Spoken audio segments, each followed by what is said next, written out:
Hey, it's me, Raika.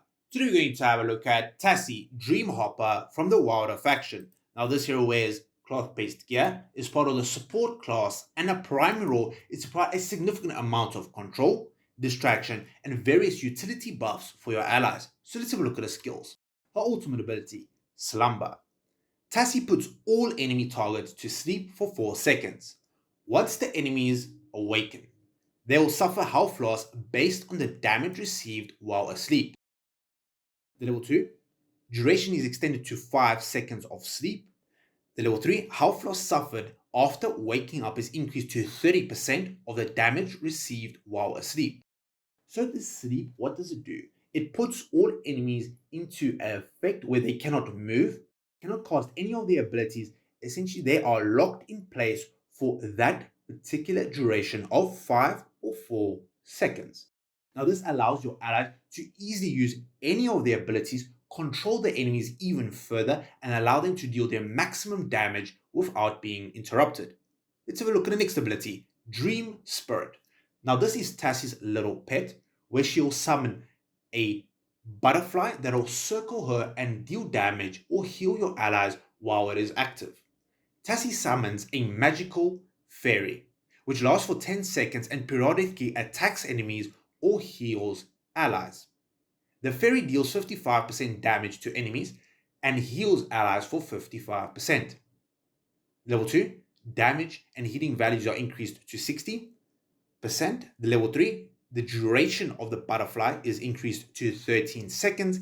And the level 4, damage and healing is increased all the way to 65%. The next ability, Banishment. Tasi banishes an enemy target with the highest attack rating for 4 seconds. While in a banished state, the enemy cannot attack or be attacked. So what this means, the enemy is completely removed from the battle and there will be a little green veil around the enemy target where they will show which enemy has been banished so you can see who your allies are attacking for that duration. The level 2, Tasi will steal 40% of the target's attack rating while they are banished. The level 3, duration is extended to 6 seconds. And the 30, Engravings, steals 55% of the target's attack rating while they are banished. Her next ability, Teleport. Now this is her distraction-based ability. After suffering damage, Tasi extricates herself from any control effects that are afflicting her and teleports behind a random enemy target. Now, what this means is, if Tasi is stunned, feared, or controlled in any way, if an enemy attacks them again, she'll immediately become immune to that control effect and teleport to a random enemy on the battlefield. While teleporting, Tasi is unable to be attacked.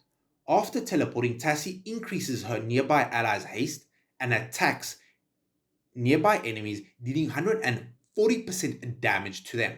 This skill has a cooldown of 6 seconds. The level 2, cooldown time is reduced each time Tasi is struck.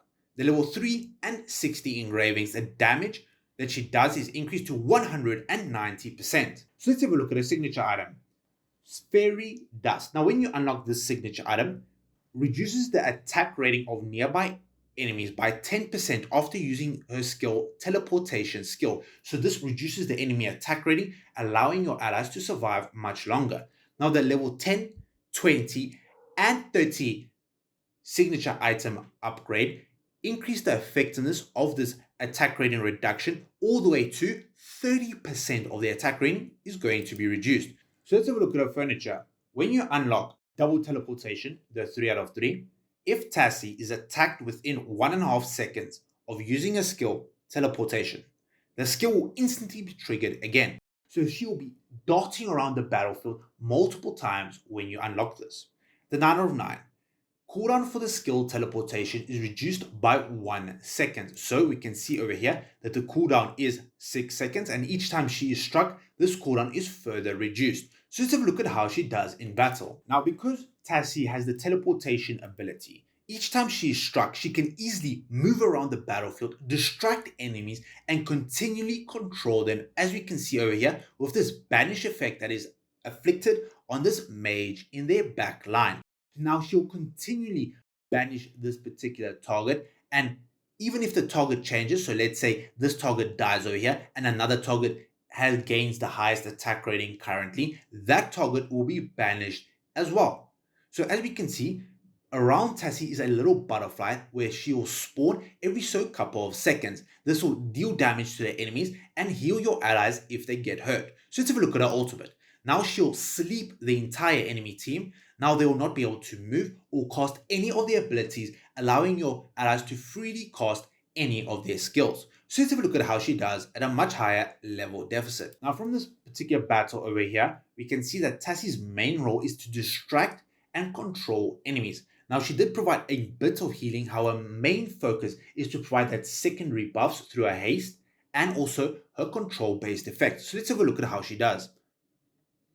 So when she walks onto battlefield, she'll immediately banish the Forks. This will stop Forks from casting his coffin-based ability and controlling my enemies. Now she teleported to the Helios. The Helios is distracted by the Tasi, allowing my team to use their ultimates and their various abilities. So as we can see, she teleported once again to the middle area over here. Now this continuous teleportation and immunity to control-based effects makes it extremely powerful, especially when fighting at much higher level deficits, as this gives her the opportunity to become immune for a couple of seconds to enemies and their control-based effects. So what is the minimum investment that I would recommend into this allied hero? Now I would highly recommend getting her at least to her 20 signature item. The reason for this is this unlocks most of a kit from this particular section over here, as the subsequent upgrades for each unlock of the signature item increase the effectiveness of the attack rating reduction on the enemies, and the 30 signature item is not required for her. Now, I would also recommend getting her furniture. This will allow her to become more tanky in battle, allow her to use her distraction-based ability, teleportation, more frequently, allowing her to dash around, confuse and distract enemies as they are trying to catch Tasi. However, they will never be able to because she's constantly becoming immune to their control-based effects. Now, I do not recommend getting her 30 or her 60 engravings, as this does not provide any additional benefit to her, as she's not a damage dealer and she's not a healer in any team. She's mainly used for a distraction and her control based effects.